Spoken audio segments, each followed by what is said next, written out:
Poner en nuestra vida. Padre, en el nombre de Cristo Jesús, sabemos que es por tu gracia, por tu amor, Señor, por tu infinita misericordia, Señor, que hoy estamos aquí escuchando tu palabra. Te pedimos que tú puedas ponerla en nuestro corazón, en nuestro espíritu, Señor, para poderla meditar, para poder aplicarla también en todo lo que nosotros hacemos, y que seamos usados para la gloria y para la honra de tu nombre, Señor. En el nombre de Cristo Jesús te bendecimos y te pedimos que tú hables también a través de mi vida, Señor, y que puedas tocar la vida y el corazón de mis hermanos. En tu nombre, Jesús. Amén. Amén. Amén, mi hermano. Yo tengo un tema para ti que es el primero de tres que quisiera darte, que se llama contendiendo ardientemente por la fe. Yo creo que el Señor ha puesto una fe muy valiosa en cada una de nuestras vidas y tenemos que pelear por ella para poder prevalecer firmes, para que nada nos mueva y para llevar a otros también al conocimiento de las cosas de Dios. Y quisiera llevarte ahí al libro de Judas, en el capítulo número 1, en el verso número 1. Que pudiéramos leer la palabra. Un segundo. Muy bien. Dice la escritura: Judas, siervo de Jesucristo y hermano de Jacobo, a los llamados, santificados de Dios y guardados en Jesucristo. Vamos a estar viendo en estas 3 sesiones acerca de esta carta, acerca de la carta de Judas. Yo quiero hablarte de esta carta que nos fue escrita alrededor de los años 65 y 80 después de Cristo.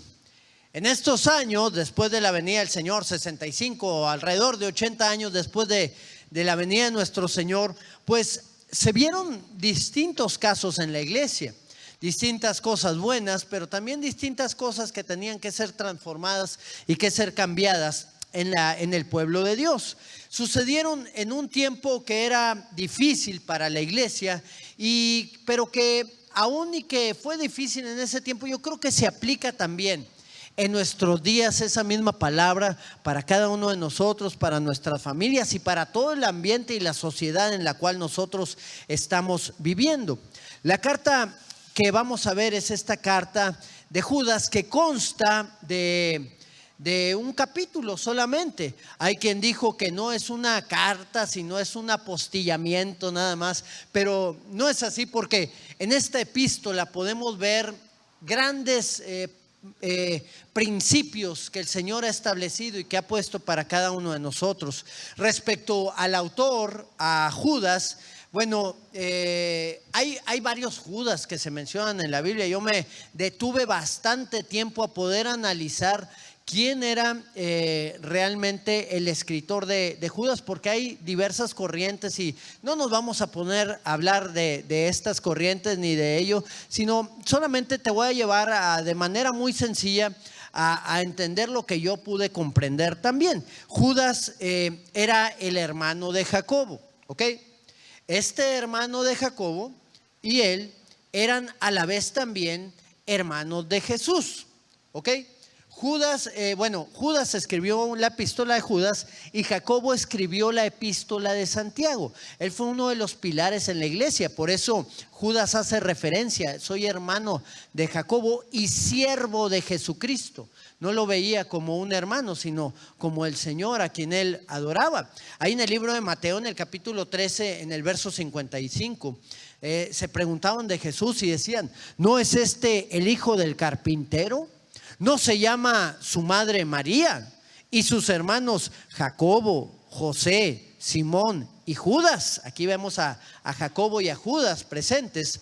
Ese mismo Judas era el mismo Judas que también tenía incredulidad respecto a Jesús, como que fuera el Mesías. Era su hermano, pero él no creía que él pudiera ser el Mesías. San Juan, en el capítulo 7, en el verso número 5, dice la palabra: porque ni aun sus hermanos creían en él. Cuando Jesús predicaba, cuando Jesús hacía sus milagros, había muchos que no creían, entre ellos sus hermanos.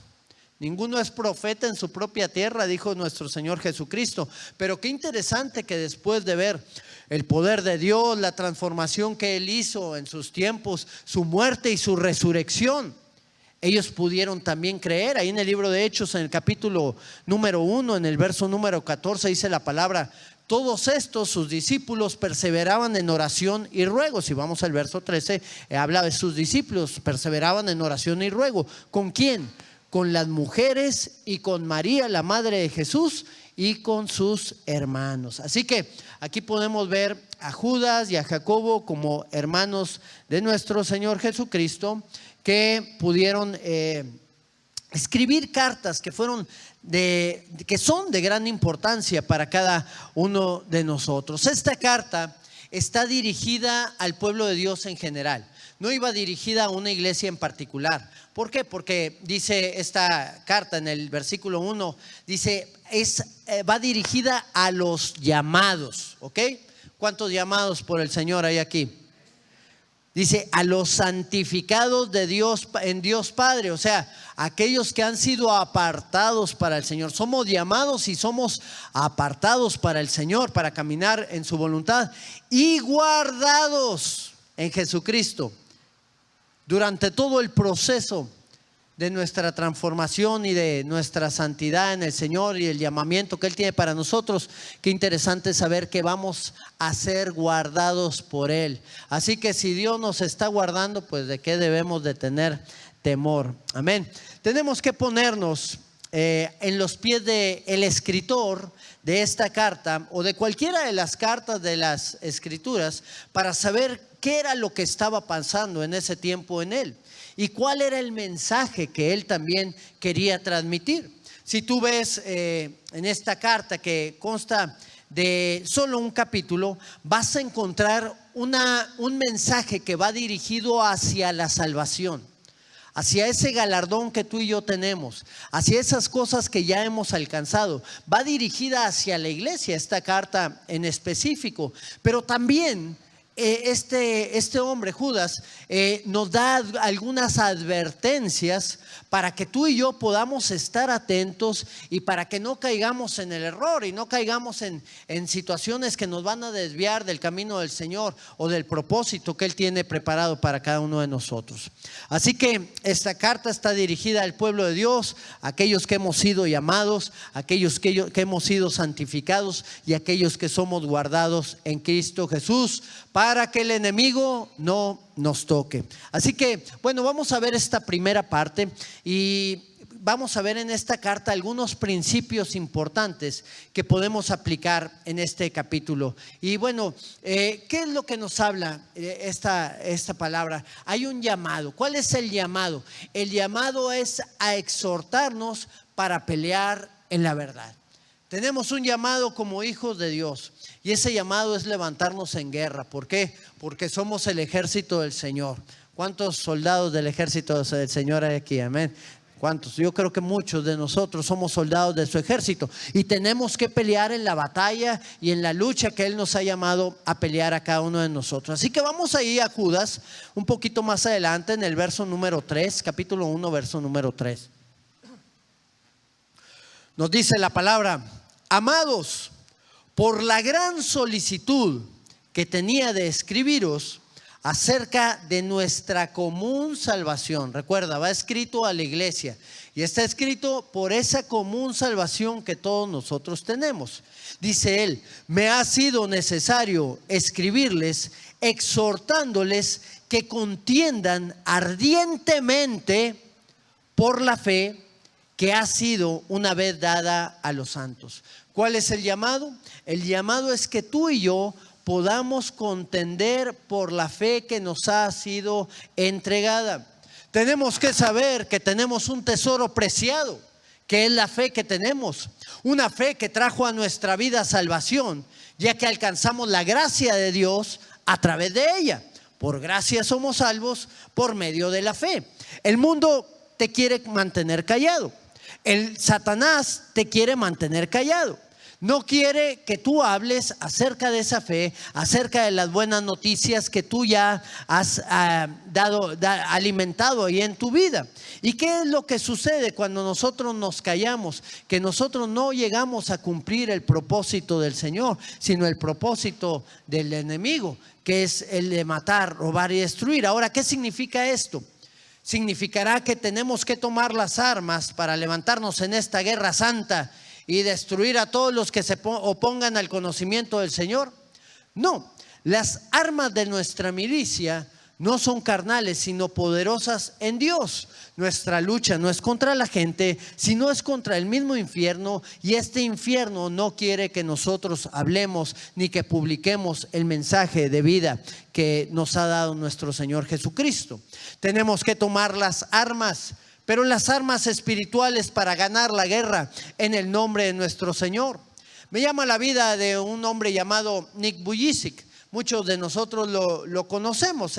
Si tú no te acuerdas de él, es este muchacho que no tiene ni brazos ni piernas, ¿verdad? Y que es un conferencista muy reconocido. Bueno, dentro de todas sus conferencias, él comparte el mensaje del evangelio. A mí me tocó ir a una de ellas aquí en Sintermex, y él estuvo compartiendo la verdad de Dios ahí en ese lugar y llamando a la gente a que se acercara al conocimiento de Cristo. Y este hombre predica la palabra y predica en contra del aborto y predica en contra de todo lo que se está moviendo en este tiempo. Y un día dice él que se puso a orar, y cuando él estaba orando para ver qué era lo que el Señor tenía preparado para él, le empezaron a suceder varias cosas. Y una de estas cosas que le sucedieron es que cuando fue al banco a sacar dinero de su cuenta estaba bloqueada. Él va al banco y pregunta: oye, ¿qué es lo que pasó? Y le dan una carta en la cual dicen: no queremos a clientes como usted en este lugar, y le entregamos todo lo que le pertenece. Lo corrieron del propio banco, no quisieron sus recursos. Ahora, ¿por qué no lo querían a él? ¿Porque era minusválido o porque tenía incapacidades físicas? No, eso no tenía nada que ver en lo absoluto. Lo que tenía que ver es que este hombre predicaba en contra del aborto. ¿Y qué era lo que este hombre descubrió después de ver esto? Descubrió que el 90% de los bancos en los Estados Unidos apoyan a una asociación llamada Planned Parenthood, que es una sociedad abortista. Ellos se encargan del aborto en los Estados Unidos y en muchas otras naciones. Ellos son los que llegan dándole dinero a los gobiernos para que cambien sus leyes en favor del aborto y ellos puedan entrar y hacer su negocio o su trabajo, que es el de destruir la vida de los niños, de los no nacidos. Ahora, ¿qué hizo este hombre? El Señor, él se había puesto a orar y el Señor le estaba mostrando una dirección en particular. ¿Y cuál fue la dirección que el Señor le mostró para hacer algo? Pues esto que le sucede, porque hay veces que nos pasan cosas medio malas, que nosotros vemos como malas, pero que no son tan malas, sino que el Señor nos está moviendo a cosas mayores. Y este hombre se unió junto con otra mujer, se asoció con ella para levantar un banco llamado Pro-Life, ¿verdad? Que en español es Provida. Pero este banco le pusieron Pro-Life porque el 50% de los rendimientos que iban a tener en este banco iban a estar enfocados para extender el reino de Dios y para ir a favor en contra del aborto y en contra de todas esas leyes que están levantando también actualmente. O sea, él se levantó para entablar una guerra en contra del enemigo, en contra de Satanás, guiado por el Señor, guiado por lo que el Señor le estaba mostrando. Este hombre dijo unas palabras después de crear este banco. Él dijo: al igual que Noé salvó vidas, al igual que Noé salvó vidas, nosotros vamos a salvar vidas con el banco Pro-Life. He pasado los últimos 20 años predicando de Cristo. Los próximos 20 años también predicaré, pero también traeré el cambio de forma tangible. Y qué interesante es que tú y yo podamos compartir la palabra de Dios y podamos ser ese cambio tangible que se necesita en este tiempo. Tienes que pedirle al Señor revelación para ver qué es lo que Él quiere hacer en ti, hacia dónde te quiere dirigir, cuáles son las cosas que Él te quiere mostrar en este tiempo para que tomes la dirección correcta y la puedas alcanzar. Ahora, ¿contra qué peleamos? ¿Contra cuáles son las cosas contra las que vamos a pelear? Y aquí te quiero dar varios puntos importantes. La primera de ellas, la primera de las cosas contra las que vamos a pelear, según este capítulo, es contra la mentira en la iglesia. ¿Ok? La mentira en la iglesia. ¿Habrá mentira en la iglesia? ¿Estaré diciendo yo mentiras? No, ¿verdad? Pero en algunos lugares, o yo puedo fallar también y puedo decir algo que no es, por limitaciones o por lo que sea. Entonces tenemos que estar atentos. Tenemos que confirmar todo lo que decimos aquí arriba con la palabra de Dios para ver si es una verdad en la cual nosotros estamos caminando. Vamos allá al verso número 4 del libro de Judas. Dice la palabra: porque algunos hombres han entrado encubiertamente, los que desde antes habían sido destinados para esta condenación. Hombres impíos que convierten en libertinaje la gracia de nuestro Dios y niegan a Dios, el único soberano, y a nuestro Señor Jesucristo. Ahora, ¿qué dice aquí? Que han entrado ¿cómo? Encubiertamente. O sea, entran a la iglesia disfrazados de ovejas, pero son lobos rapaces. Mi pregunta es, ¿nos daremos cuenta cuando este tipo de gente entre a la iglesia? ¿Nos daremos cuenta cuando esta clase de personas tomen el micrófono y comiencen a predicar? Nos daremos cuenta cuando esta clase de gente empiece a ser de influencia en alguna red social o en lo que sea necesario, en los blogs o en cualquier lugar donde se publiquen sus ideas o creencias. Estaba escuchando a un hombre llamado Dan Foster, que él tenía un blog que me llamó la atención, que decía ese blog, creo que decía cómo llegué a dejar de ser pastor, ¿verdad? Y empieza a hablar de las luchas en el pastorado y de todo esto, ¿verdad? Y todos los problemas. Y yo pues decía, mira, aquí hay algunas cosas con las que puedo identificarme yo, ¿verdad? Pero cosas que le suceden a todos los que sirven al Señor. Pero luego empezó con algunas cosas con las que ya definitivamente no me identifiqué. Y me di cuenta porque él dejó el pastorado. Porque no es por las luchas o no es por los padecimientos que llegamos a tener. El Señor nos dijo que teníamos que seguir sus pisadas, dice la palabra, y por lo que Jesús padeció, ejemplo nos dejó para que sigamos sus pisadas. Entonces, ¿dejamos de servirle porque vienen padecimientos? No, definitivamente. Pero yo aquí entendí que más que él haya querido dejar de ser pastor, tal vez lo dejaron de ser pastor en el lugar donde estaba por las ideas que estaban metiendo. Él decía esto: a menudo se esperaba que yo siguiera la línea de la empresa. Fíjate cómo veía la iglesia, él la veía como una empresa. Por ejemplo, no me opongo personalmente al matrimonio entre personas del mismo sexo. Ahí va su doctrina de amor equivocado que tiene. Pero el liderazgo superior de la iglesia tenía una opinión diferente a la mía. Por lo tanto, tuve que guardarme mis convicciones firmemente arraigadas y predicar el matrimonio bíblico, como ellos lo definieron. ¿Ok? El matrimonio bíblico le llamaba a él.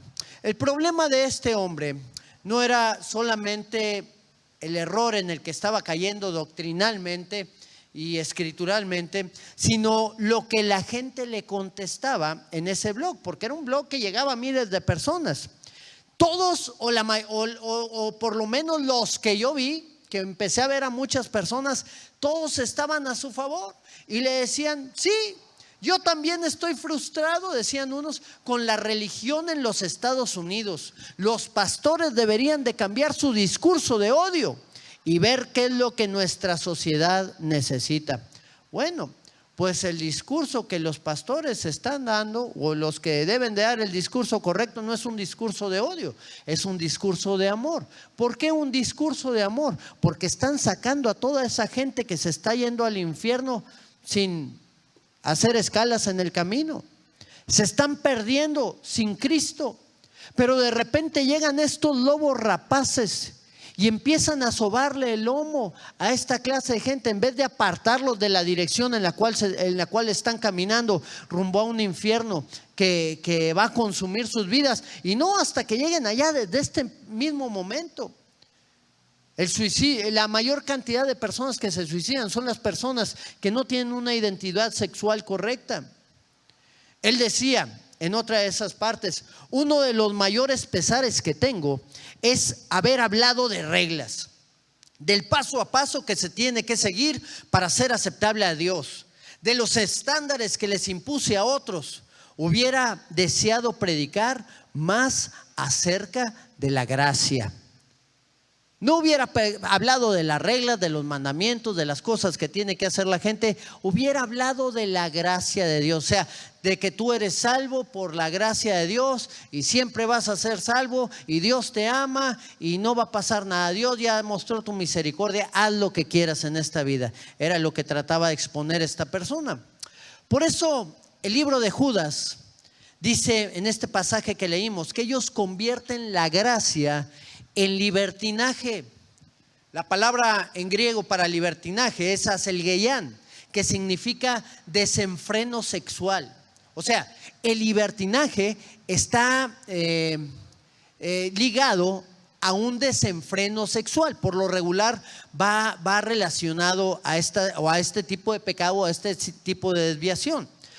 Este tipo de gente toman la gracia de Dios como un permiso para pecar, que al cabo soy salvo. Recuerdo que mi padre comentaba ahí en algunas ocasiones que cuando empezaba a escuchar hablar a un pastor de la gracia durante muchos domingos, decía, este hombre ya cayó en algo, este hombre ya está fallando en algo en particular. Y tarde que temprano resultaba que era cierto. ¿Por qué? Porque la gente se trata de escudar con la gracia para como tener un permiso para poder pecar. La Biblia es muy clara y no cambia. Los mismos principios aplican de generación en generación. El libro de Gálatas, en el capítulo número 5, en el verso número 13, dice la escritura: porque vosotros, hermanos, a libertad fuiste llamados. ¿Cuántos de aquí hemos sido llamados a la libertad en Cristo? Muy bien, nada más que dice, solamente que no usen la libertad como ocasión para la carne, sino servíos por amor los unos a los otros. O sea, no alimentes tu carne, no alimentes tu naturaleza carnal. ¿Por qué? Porque te vas a meter en problemas y eso no significa caminar en libertad. Primera de Pedro capítulo 2 verso 16: como libres, pero no como los que tienen la libertad como pretexto para hacer lo malo, sino como siervos de Dios.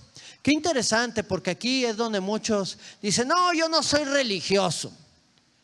Los religiosos están mal, ¿verdad? Son legalistas y tal, y empiezan a decir tantas cosas. Y bueno, el Señor Jesucristo habló de aquellos que eran religiosos, hablando de los fariseos, porque ellos trataban de tener una careta que no eran, ¿verdad? Pero estos hombres dicen: yo no tengo esa careta, yo hago esto, yo hago aquello y no estoy limitado, yo tengo libertad. Pues sí, nada más que no utilices la libertad como pretexto para hacer lo malo, porque sí, definitivamente no eres religioso, pero tampoco eres cristiano. Eres un impío y eres un carnal que va también rumbo al infierno si no corriges tu forma de vivir, tu forma de andar. Este hombre quería mostrar la gracia como algo diferente al mandamiento, y no han entendido muchos que la gracia va unida también al mandamiento, va unida a la dirección que el Espíritu Santo nos quiere dar a cada uno de nosotros. Y déjame decirte que el Espíritu no nos guía hacia las cosas de la carne. Definitivamente el Espíritu nos lleva en un sentido totalmente opuesto a lo que la carne nos quiere dictar. La segunda cosa con la cual tenemos que luchar es con el autoengaño. ¿Ok? Vamos a ver qué es lo que nos trata de decir este pasaje. En el libro de Judas, ahí en el verso número 5, dice la palabra: mas quiero recordarles, ya que una vez lo habéis sabido, que el Señor, habiendo salvado al pueblo, sacándolo de Egipto, después destruyó a los que no creyeron. Yo en lo particular trato de no meterme con las formas en las cuales la gente busca al Señor o alaba al Señor, siempre y cuando estas formas no se salgan de las Escrituras, de la palabra del Señor. Por ejemplo, hay gente que cree que la salvación se pierde, ¿ok? Y no les voy a decir que levanten su mano para que no vayan a empezar a pelearse aquí tampoco, ¿verdad? Pero hay gente que cree que la salvación se pierde. ¿Qué es lo que tiene que hacer este tipo de personas? Pues tiene que cuidar ¿qué? Su salvación con temor y temblor para no perderla. Hay gente que cree que la salvación no se pierde. ¿Qué tiene que hacer este tipo de personas? Pues confiar en el Señor y vivir una vida en el Espíritu sin apartarse de Él. No vivir en la carne, porque muchas veces, aunque crean o que no crean, pues va a haber un juicio y todos vamos a dar cuenta delante del Señor. Y va a haber muchos que van a creer que van a pasar ahí sin ningún problema y el Señor les va a decir: no los conocí, hacedores de maldad. Pero lo que sí te puedo decir algo es que el problema que nosotros podemos llegar a tener es que creamos que somos salvos y estemos autoengañados y seguros en la forma de pensar que nosotros podamos tener, apartados del conocimiento del Señor.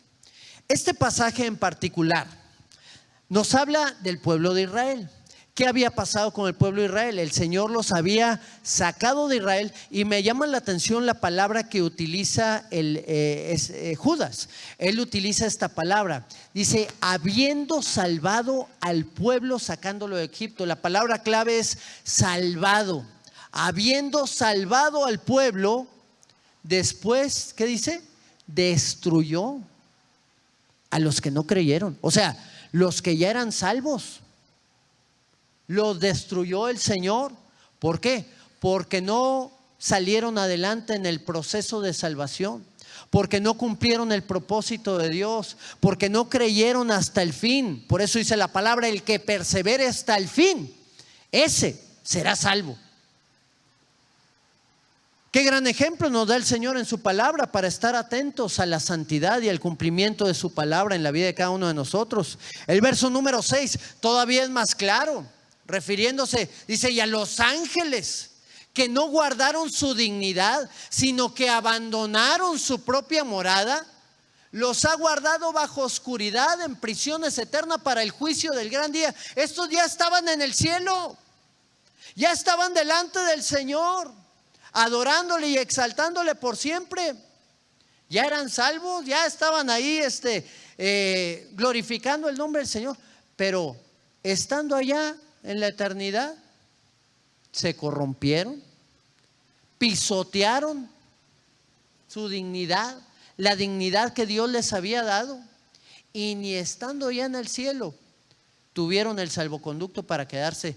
Fueron mandados a prisiones eternas para el juicio del día, del gran día, para el juicio final.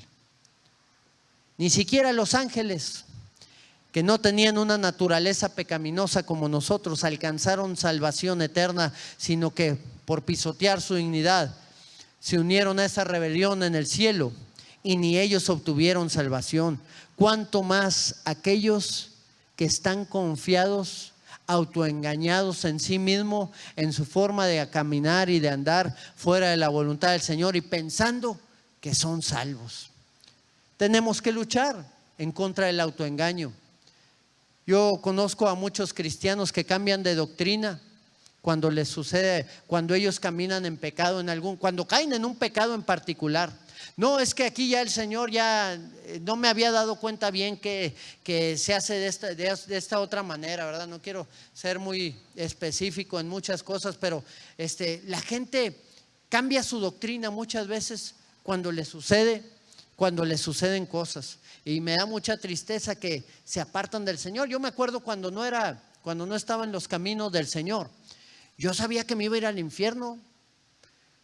Yo no quiero nada con el Señor. Ojalá, decía, algún día me acerque a los pasos del Señor.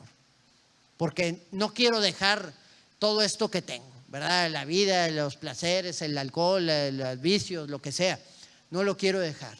Pero yo estaba convencido de que no me iba a ir al cielo. El problema es que muchos cristianos hacen lo mismo que yo hacía cuando andaba perdido y están autoconvencidos de que son salvos.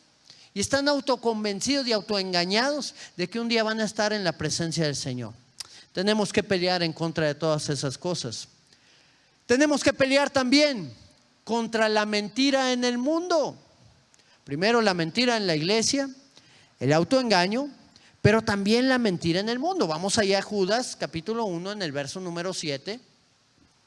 Dice la escritura, como Sodoma y Gomorra y las ciudades vecinas, las cuales de la misma manera que ellos, habiendo fornicado e ido en pos de vicios contra naturaleza, fueron puestos como ejemplo, sufriendo el castigo del fuego eterno. Fíjate muy bien la razón por la que la gente de estas naciones fue destruida.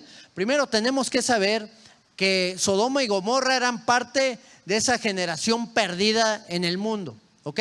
La podemos comparar a la sociedad en la cual nosotros estamos viviendo actualmente.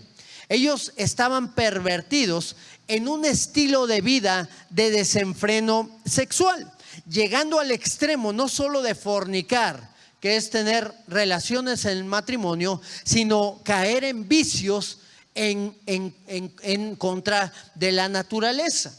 Ahora, ¿cuáles son esos vicios en contra de la naturaleza? Primero habla de la fornicación, ¿verdad? Que es la intimidad en la pareja antes del matrimonio.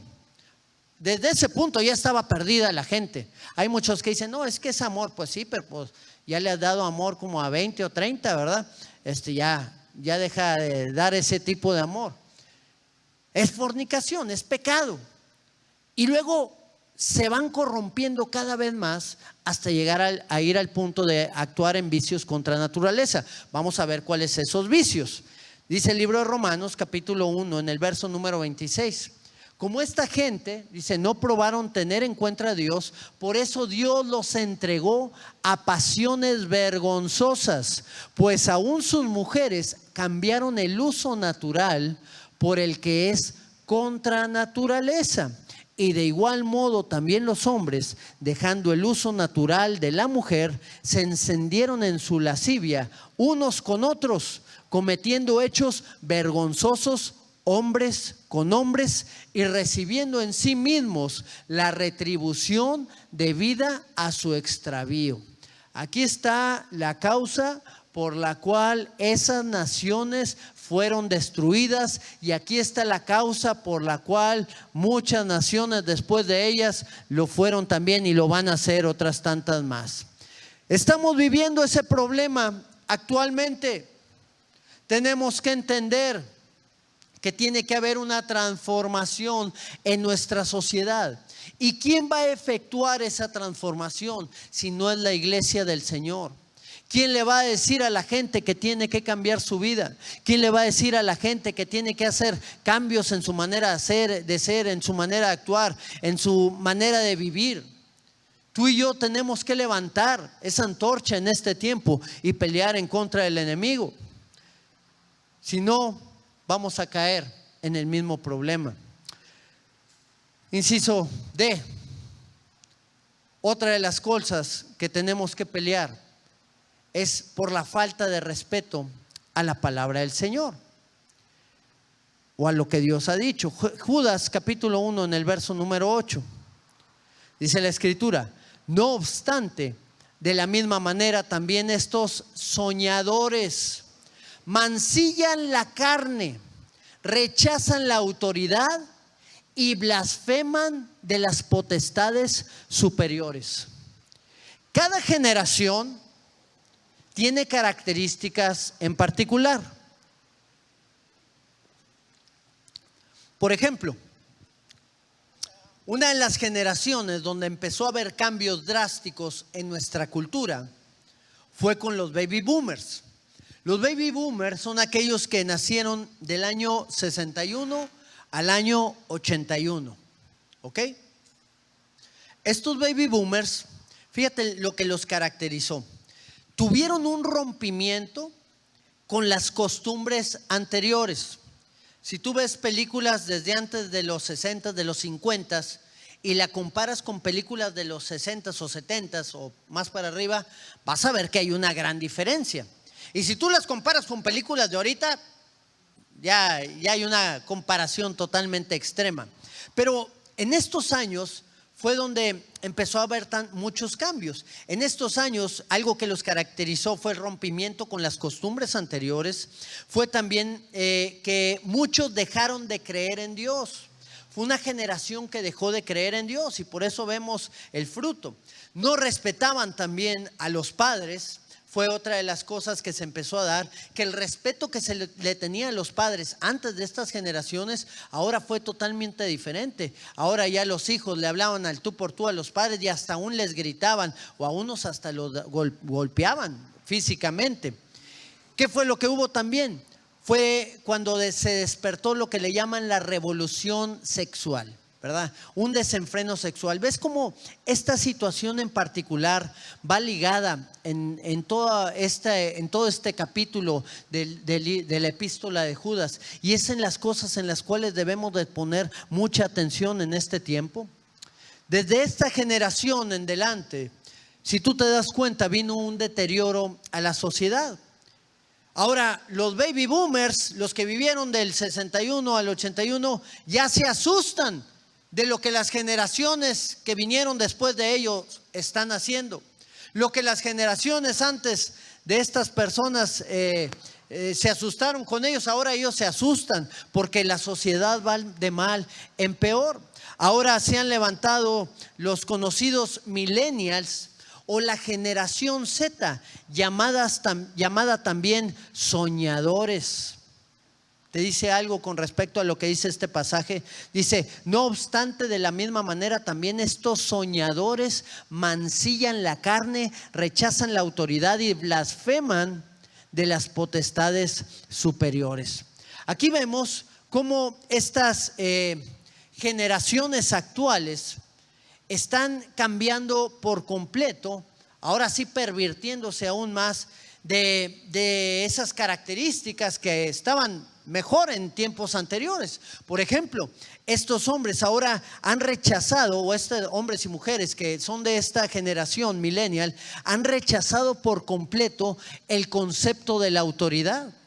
Ya no tienen el menor respeto con sus padres, ya no tienen el menor respeto con sus maestros en las escuelas. Tienen problemas en todos los trabajos en los cuales están, porque ellos quieren hacer las cosas a su manera. Ya no siguen instrucciones, ya no siguen a la autoridad que tienen en turno. Tienen problemas en los ministerios, en las iglesias, a causa de que ellos saben cómo hacer mejor las cosas. Y qué interesante es ver lo que dice la palabra de todos estos muchachos. Dice la palabra en el libro de Romanos, en el capítulo 1, verso 22, dice, profesando ser sabios, se hicieron necios. ¿Te has dado cuenta de la necedad en la cual están viviendo?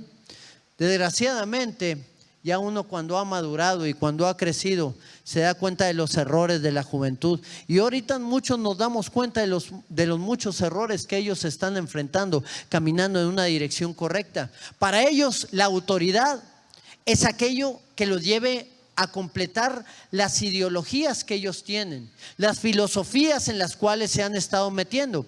Por eso es que han abrazado tanto estas generaciones al feminismo, por eso es que han abrazado tanto a la cuestión del aborto, por eso es que han abrazado tanto a la cuestión de la ideología de género, del adoctrinamiento de los niños. Para ellos es algo que es normal y que así debería de formarse. Por eso es que ellos se han enfocado bastante en el socialismo, en el comunismo, en las ideas marxistas, en el autoritarismo tal vez de los gobiernos que han tratado de levantar. Por eso es que estos jóvenes o estos muchachos o estas generaciones han hecho tantos alborotos muy fuertes en Chile, en Colombia, en México, en muchos lugares han hecho esta clase de alborotos. Llegan, rompen todo lo que ven a su paso. Es una ola destructiva, creyendo que están justificando sus filosofías o las ideologías en las cuales están viviendo. Profesando ser sabios, se hacen necios. Dice el verso 9 del libro de Judas: pero cuando el arcángel Miguel, fíjate cómo hace la referencia enfocándose en estos soñadores. Dice, estos soñadores, dice, mira todo lo que hacen: maldicen al Señor, blasfeman de las autoridades superiores, rechazan la autoridad. Y luego hace una referencia a lo que el arcángel Miguel, imagínate, hizo. Dice, pero cuando el arcángel Miguel, cuando contendía con el diablo, disputando con él por el cuerpo de Moisés, no se atrevió a proferir juicio de maldición contra él, sino que dijo: el Señor te reprenda. Pero estos, verso 10, pero estos blasfeman de cuantas cosas no conocen, y en las que por naturaleza conocen, se corrompen como animales irracionales. No piensan, no analizan, o hacen a un lado el análisis de la verdad en la cual ellos están creyendo. Yo quiero que tú y yo podamos entender qué es lo que estamos enfrentando en este tiempo. ¿Por qué? Porque tú y yo nos debemos de levantar para que el propósito del Señor se cumpla en nuestras vidas y en esta generación en la cual Dios nos ha puesto. Mi pregunta es: ¿qué es lo que el Señor te ha llamado a ti a hacer? ¿Qué es lo que el Señor quiere hacer también a través de tu vida? Cuando nosotros tenemos una visión de las cosas que Dios quiere poner en nosotros, nosotros vamos a saber y a entender que el Señor tiene planes grandes para nuestras vidas y que quiere que seamos de impacto para toda la sociedad en la cual nosotros estamos caminando. El Señor no quiere que pasemos desapercibidos los tiempos en los cuales Él nos está llamando. Quiere que tú te puedas levantar y pelear arduamente por la fe, ardientemente por esa fe que ha sido puesta en tu vida, en tu corazón. Que nada te desvíe del propósito y del camino que el Señor tiene para ti. Que nada te haga a un lado de que el cumplimiento de la obra del Señor se manifiesta en tu vida y de que seas un instrumento del Señor en este tiempo para traer salvación y vida eterna a aquellos que están perdidos, a aquellos que están alejados, a todos estos que blasfeman de cosas que no conocen y que viven vidas desenfrenadas, con un libertinaje, que no tienen un freno. Gente que tiene que voltear sus ojos hacia el Señor, si no se van a perder eternamente. ¿Qué es lo que el Señor quiere hacer en tu vida? ¿Qué es lo que el Señor quiere hacer en nosotros? ¿Cómo nos quiere usar el Señor? ¿Te ha estado hablando el Señor en algo en particular? ¿O no te ha hablado el Señor porque ni siquiera se lo has preguntado? Yo creo que son tiempos en los cuales nosotros tenemos que humillarnos delante del Señor y decirle: Señor, ¿qué es lo que tú quieres hacer en mí? Quiero salirme de la zona de confort en la cual estoy caminando. Quiero completar la labor, el camino al cual tú me quieres guiar y que encaminarme para seguirte. Quiero hacer tu voluntad en todo lo que tú quieres que yo haga. Son tiempos en los que necesitamos ser transformados y ser cambiados por el poder de Dios para cumplir la obra que el Señor nos ha llamado. La obra y la labor no es del pastor solamente o de los que puedan estar arriba de un púlpito. La obra y la labor de transformar esta sociedad es tuya y es mía. El Señor nos ha confiado de su palabra. El Señor nos ha dado de su Espíritu para que podamos completar esa obra. ¿Quieres hacerlo? ¿Estás dispuesto a pagar el precio? Si tú nunca has entregado tu vida al Señor Jesucristo, tú tienes que saber que Él murió por ti y que Él murió por mí. Que la obra más grande de redención que ha existido es aquella a través de la cual el Señor Jesucristo tomó nuestra vida, nuestra alma, y Él pagó el precio que tú y yo merecíamos pagar y nos hizo libres. No para vivir en un libertinaje, sino para vivir en una vida gloriosa y abundante que Él tenía preparada para cada una de nuestras vidas. Y el deseo de Dios es que tú puedas creer en Él. El deseo del Señor es que tú puedas acercarte a Él y entender que Él tiene un propósito grande y glorioso para tu vida. Y si tú tienes el deseo de entregar tu vida al Señor en esta tarde, yo te voy a invitar a que repitas estas palabras después de mí y le digas al Señor: Señor Jesucristo, Señor Jesucristo, abro las puertas de mi corazón a ti. abro las puertas de mi corazón a ti. Entra en mi vida, Entra en mi vida, perdona mis pecados perdona mis pecados y líbrame de mi maldad. y líbrame de mi maldad. Yo creo que tú moriste en la cruz Yo creo que tú moriste en la cruz y creo que tú te levantaste de los muertos y creo que tú te levantaste de los muertos para traer salvación y vida eterna para traer salvación y vida eterna a cada uno de nosotros. a cada uno de nosotros. Oro por mí Oro por mí, para no alejarme.